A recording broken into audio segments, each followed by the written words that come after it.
again. A lot of my friends and a lot of my family members wanted me to audition, and one of the biggest things that impacted my music passion was the first season of American Idol.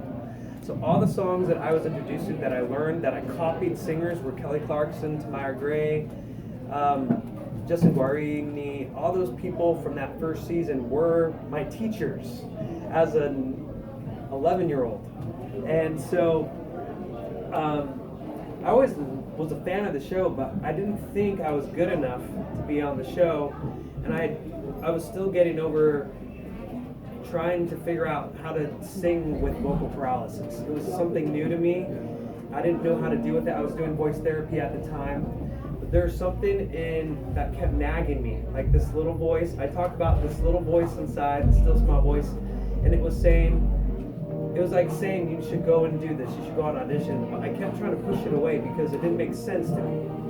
So when I finally made the decisions, when I decided to pray about it, I went into my room and I knelt down, 16 years old, and I just prayed. I said, God, this feels so weird.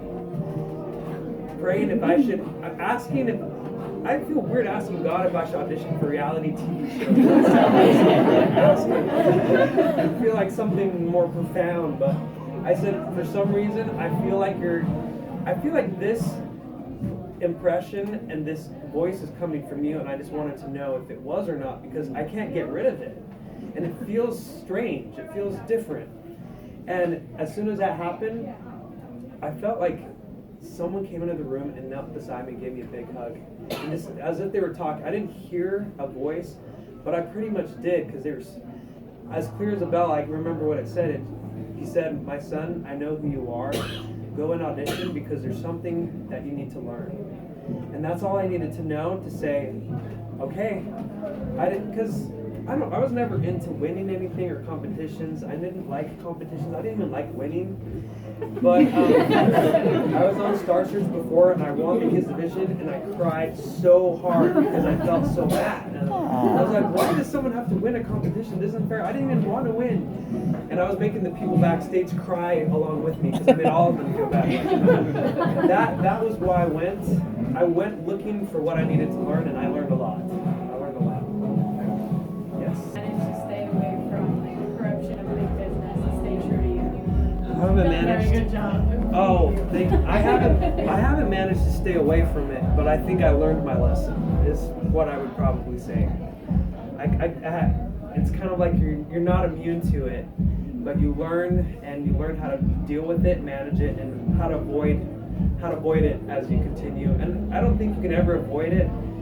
Another quote I love is in the Bible. It says, "Be in the world, but not of the world." And I look at those as two commandments. You're supposed to be in the world. You can't avoid when bad things happen or people are looking after money and after power and after fame.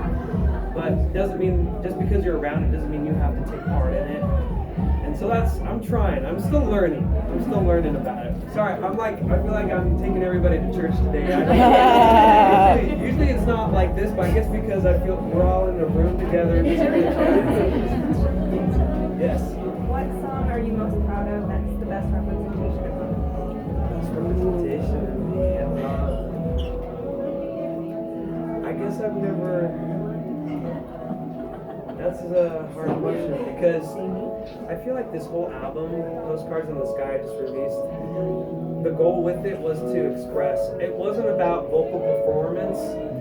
It kind of that thing. I wanted to show that I wasn't just about music and my voice. I wanted to show that I wanted to express who I was. Like Invincible. I think Invincible is one of my favorites because it talks about the battle I've had with myself. But Up All Night is another one I love because it was a moment where I found peace in such a simple place. And that everyone was saying, and to be happy, you need to find this, you need to go here, you need to be seen by millions. And I found it in the middle of nowhere with this family that just took me in and loved me. I'm like, this is what happiness is about. This is what life is about. And so, I don't know, I can't pick which one. I feel like the whole album represents who David is. Pretty well, at least this stage of my life.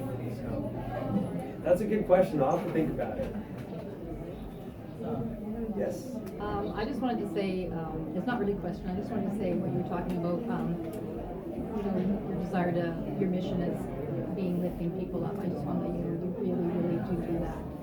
Every concert, it's just always, I always get lifted up, and I just want to thank you. And you're doing your mission. Thank you. I appreciate it.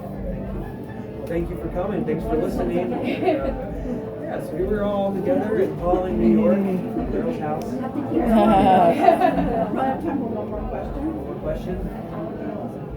I have, has college like been a thought, or have you been able to over years? I've done a little bit of college. Okay. I went and took some classes. I actually really liked it. I really enjoyed it. You can never say never, because I didn't know I was going to go last time. When I got back from my mission, one of the things I took a little break to do was to take some college classes, and I really liked it. So What were you studying? I just took some basic classes, personal finance and intro to psychology. Oh, fun. And I love psychology. I love psychology. I'm in graduate school now. Oh, wow. Yes. Very cool. What are you studying? Recreation. Recreation. What is that? So like outdoor parks, therapeutic rec, mostly serving a higher purpose, kind of to allow other people to live a simpler life. That's great. Good for you. Thank you. That's very nice. You have to teach us some pointers. That's good. Well, I hope it goes well for you. I have a year left. Okay. So home stretch, right? Home stretch. Nice. Okay, so we're gonna do photos now. So like again, I said, we're